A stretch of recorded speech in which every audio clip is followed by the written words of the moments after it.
Bonjour à tous, et particulièrement aux fidèles abonnés de la chaîne, ainsi qu'à ceux qui nous ont rejoints récemment. Aujourd'hui, je vais vous parler d'un sujet que j'ai annoncé depuis un certain temps déjà, le cyberespionnage.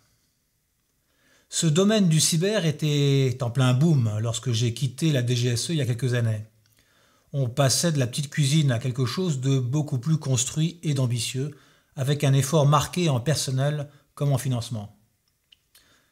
Je dédie cet épisode à un médecin de la Pitié-Salpêtrière qui lutte pied à pied contre le Covid-19 et qui a posté un commentaire à l'occasion de la sortie de ma dernière vidéo sur la pandémie. Il souhaite que mes vidéos puissent contribuer à lui changer les idées. Alors on y va, et promis, nous ne parlerons pas de coronavirus, juste de virus informatique.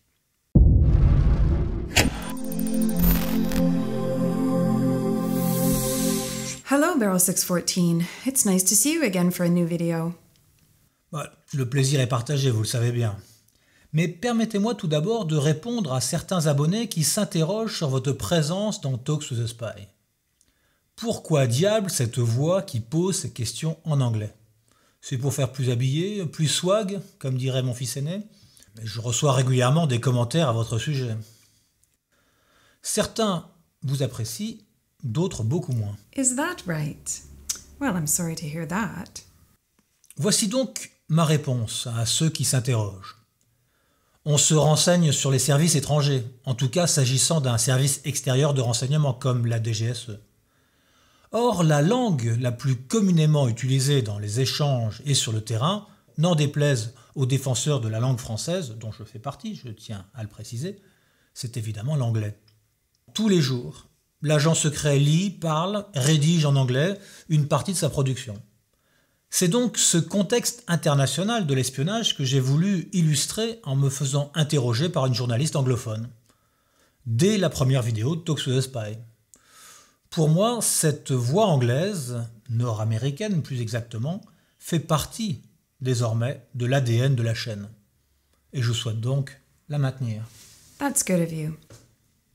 Et puis, les abonnés aussi auront pu remarquer que je bois enfin du café dans ma vidéo, mais dans une autre tasse, parce que je viens de faire l'expérience avec mon ancienne pauvre tasse péruvienne qui a souffert dans le déménagement. Elle est cassée, et donc elle ne retient pas le café, et elle fuit allègrement. Donc, impossible de boire dans cette tasse, c'est terminé. Je me retourne donc vers une banale petite tasse de supermarché. Mais le café est très bon. But let's get back to the subject at hand. What is possible today with the tool called hacking? Bien, à peu près n'importe quoi, dès lors qu'il existe une connexion directe à Internet dans la chaîne de transmission des données. Même un réseau intranet connecté à un service lui-même connecté à Internet représente une faille potentielle pour un hacker. Et cela est valable pour tout. Les frigos intelligents, les machines à laver ou à faire du café, à partir du moment où ils sont connectés à Internet, comme tous les services en ligne ou les applications de vos smartphones. À titre indicatif, il existe des groupes qui ont ainsi le contrôle sur l'ensemble du réseau national de caméras, flash, radars, pour des pays comme la Belgique, la France ou l'Espagne, et qui savent, sans aucune difficulté, faire sauter les amendes de circulation de n'importe quelle personne. Imaginez que ce même contrôle peut dès lors être étendu, en théorie, aux avions connectés américains, aux résultats d'élections démocratiques, qui le deviennent du même coup beaucoup moins, ou encore sur nos voitures connectées de demain qui pourront servir de boules de bowling sur l'autoroute à un hacker mal intentionné. What you're describing is terrifying. Have terrorists started to use these strategies to their advantage as well? Absolument. Prenez l'exemple de Junaid Hussain, alias Abu Hussein al-Brittani. Il s'agit d'un Britannique d'origine pakistanaise d'une vingtaine d'années, passionné d'ordinateurs et de piratage.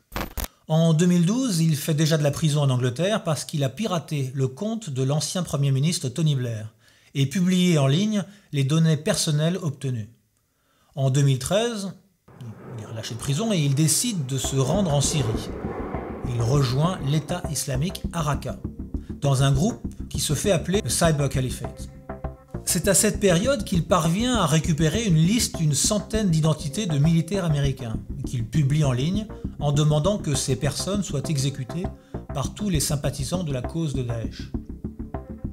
Il sera finalement tué par les Américains le 27 août 2015, à Raqqa, à l'occasion d'un tir de drone qui lui est personnellement destiné. Junaid Hussain est ainsi devenu le premier hacker de l'histoire ayant fait l'objet d'une frappe militaire contre sa personne. And so, who are hackers? Are they self-taught? Can one go to school or be trained to become a hacker? Tous les profils sont possibles. Multidiplômé ou autodidacte, le hacker est souvent un passionné d'informatique qui s'est fait tout seul, en récupérant des recettes sur Internet, en rejoignant des chats spécialisés où les participants s'échangent les failles connues des logiciels grand public, en s'adonnant à des compétitions en ligne ou en participant à des grands salons de cybersécurité. Mais surtout, il faut mettre les mains dans le cambouis, Il faut se former sur le tas, en multipliant les intrusions informatiques simples, au début, puis de plus en plus compliquées.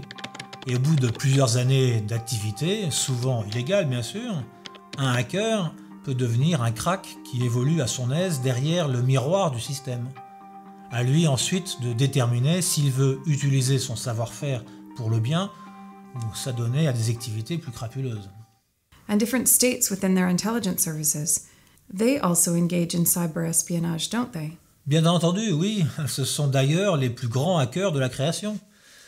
Pour un service technique, le hacking, qui consiste à placer des chevaux de Troie sur des machines ou des réseaux à infecter, constitue l'une de ses occupations principales avec l'interception des communications. Dans le cadre d'attaques organisées par les services de renseignement, ce ne sont plus des individus isolés, aussi talentueux soient-ils, à qui nous avons affaire, mais à des organisations étatiques dotées évidemment de budgets autrement plus conséquents.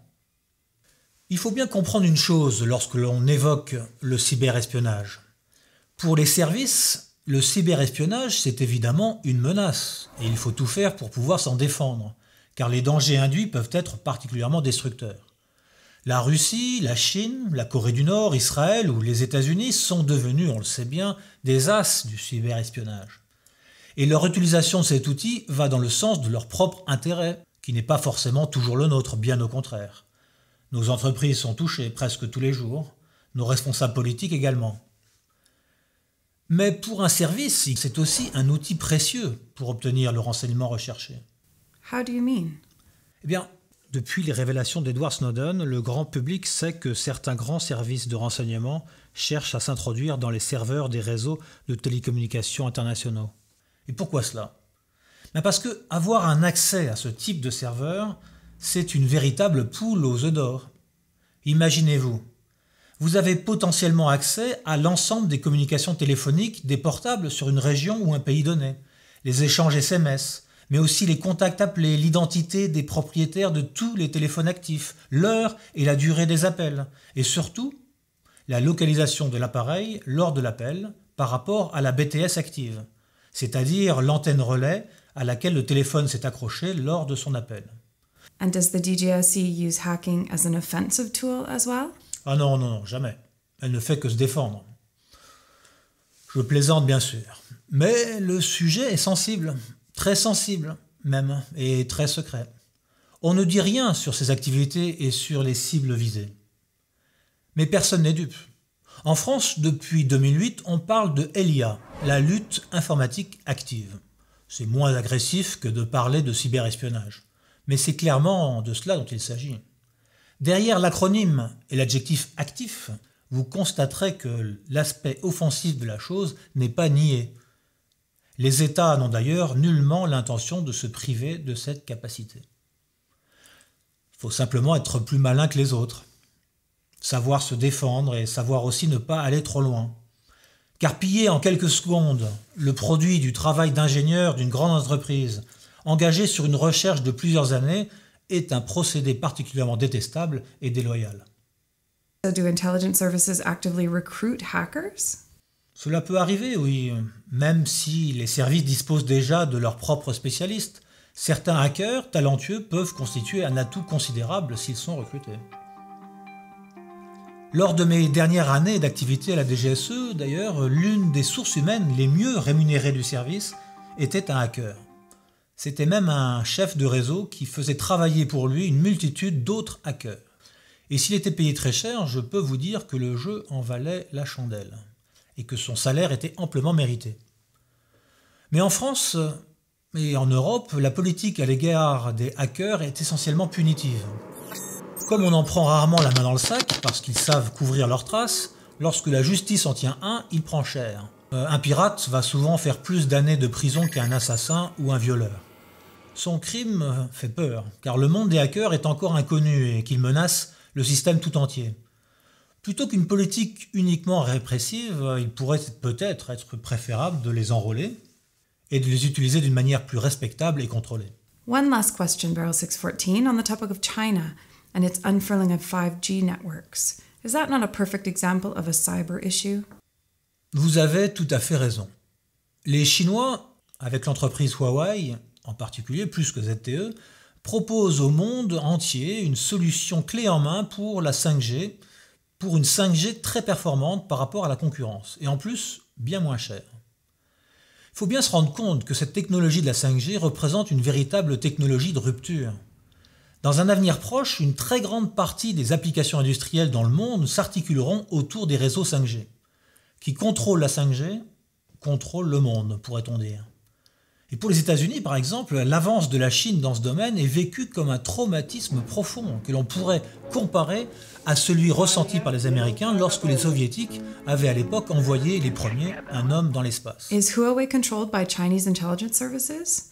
Are the systems that they're trying to sell throughout the world equipped with secret malware hidden away in their cards? Mais d'abord, en Chine, toutes les grandes entreprises du pays sont évidemment contrôlées par l'État et la coopération avec les services secrets est imposée par la loi, c'est un fait.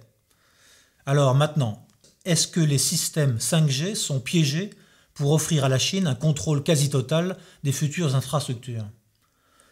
J'ai l'impression personnellement qu'aucun service de renseignement occidental n'a pu y apporter la preuve indiscutable. Sinon, ça se saurait. Mais à contrario, aucun service de renseignement ne peut garantir à ses dirigeants que les outils de Huawei sont 100% inoffensifs. Du coup, le choix de faire appel aux solutions de Huawei est un choix éminemment politique.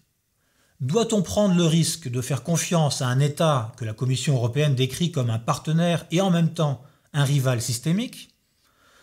Ou faut-il rejeter la solution Huawei tout en acceptant du même coup de perdre 5 à 10 ans sur la concurrence? La réponse à cette question n'est pas simple. La France et l'Europe vont d'ailleurs devoir se positionner très prochainement.